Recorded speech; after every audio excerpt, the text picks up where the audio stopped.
ایک عالم دین اور ایک جاہل کو بھی برابر ہو سکتا ہے. عالم دین نہ ہو نہ وہ توحید.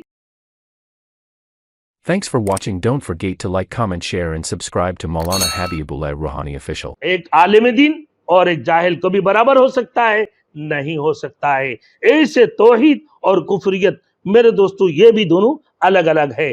اسی طریقے سے تو نہ وہ توحید کو پہچان سکتا ہے، اگر عالم دین نہ ہو نہ وہ توحید کو پہچان سکتا ہے، نہ وہ خدا کی ذات کو پہچان سکتا ہے، نہ وہ اللہ کی صفات، اس کی صفات کو پہچان سکتا ہے. میرے دوستو کچھ بھی نہیں پہچان سکتا ہے. آخرت کی معاملہ میں بھی کچھ بھی نہیں پہچان سکتا ہے. نہ حقوق العباد پہچان سکتے ہیں، نہ حقوق اللہ پہچان سکتے ہیں. تمام چیزوں سے وہ فارغ ہے.